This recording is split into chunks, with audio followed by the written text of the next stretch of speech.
Jed, natapos na ba yung pre-trial conference at anong update kaugnay dito sa box ng tax records ni VP Duterte?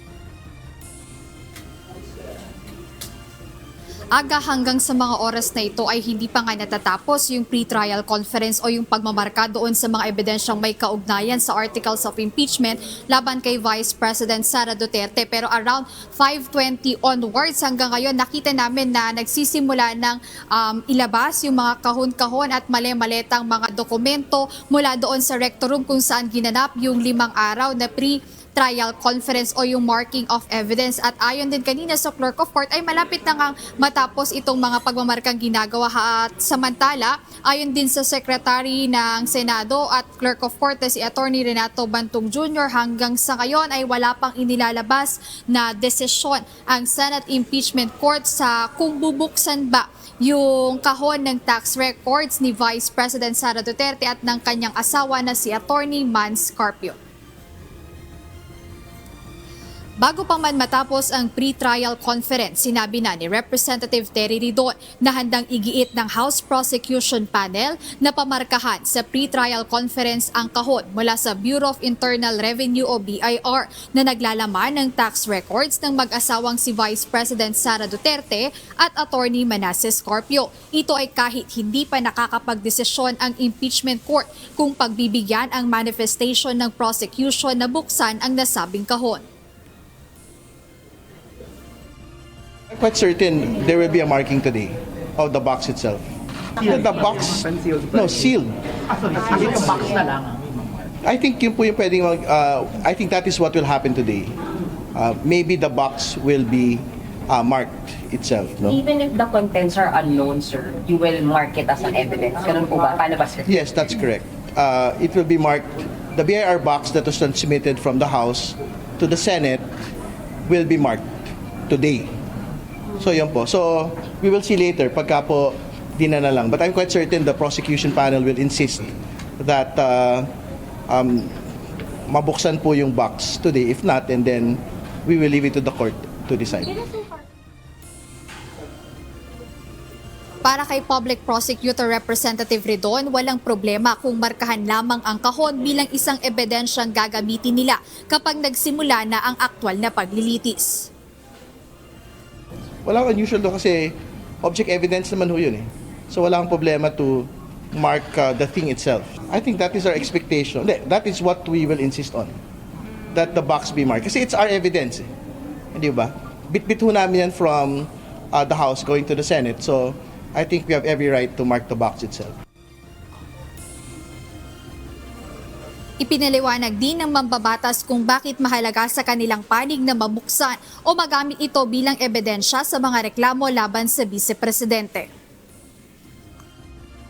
Well, mahalaga po ito. Katapat po nito yung SALN ng Pangalawang Pangulo from 2007 to 2024. Kasi this will provide a most complete picture of the financial profile of the Vice President. Kasi yun po yung mag-serve as a baseline eh.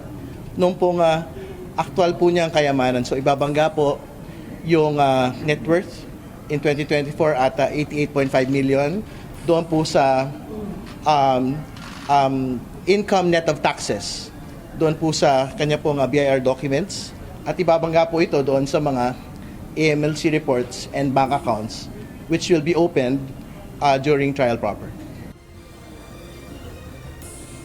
Gayunpaman, ayaw pangunahan ni Senate Secretary at Clerk of Court na si Attorney Renato Bantog Jr. ang desisyon dito. Aniya, ang malinaw o impormasyong mayroon lamang siya ay ang manifestation ng prosecution na buksan ang nasabing BIR box. Ayon kay Attorney Bantog Jr., hindi pa nakararating sa kanya ang nasabing request ni Representative Ridon. Well, as far as the manifestation is concerned, they asked that the box be opened, inventoried, and pre-marked. That's something that the pre-trial conference that the clerk of court cannot decide on. I have not received any motion or request to that effect yet. It's the first time I'm hearing it. Aga hanggang sa mga oras na ito ay hindi pa rin tapos yung pre-trial conference. Pero ayon kay Attorney Bantug Jr., yung pre-trial order ay posible nang trabahuhin nila over the weekend kung matapos nga nila ngayong araw. So kung hindi man matapos ngayong araw ay magpapatuloy sila hanggang bukas. Pero inaasahan na mailalabas sa susunod na linggo yung pre-trial order na kinakailangan din bago magsimula yung formal na paglilitis laban kay Vice President Sara Duterte. At nilinaw din kanina ng Clerk of Court na kung sakaling hindi mabuksan o mamarkahan gaya ng nais ng House Prosecution Panel yung sinasabing kahon na naglalaman ng tax information ni Vice President Sara Duterte, ay pwede pa naman itong magamit sa impeachment trial na ebidensya. Ngunit sinabi ng Clerk of Court na medyo magtatagal pa nga yung trial kapag binuksan pa doon sa mismong paglilitis yung box dahil iisa-isahin pa at iisa-isahin pa rin mamarkahan kung ano man yung laman nito. Pero yun nga, ginagawa ngayon yung pre-marking ng mga ebidensya para sana mapabilis yung flow pag nag-start na yung mismong impeachment trial. Halimbawa, kung may kailangang dokumento, babanggitin lamang ng either ng prosecution o ng defense na kailangan nila yung exhibit number ganito o ganyan para madali ring ilabas yung mga kinakailangang dokumento pag nag-start na yung trial. So, ayan yung mga inaabangan natin ngayon dito sa Senado. Balik sa inyo, Aga. Maraming salamat, Jed Neresina.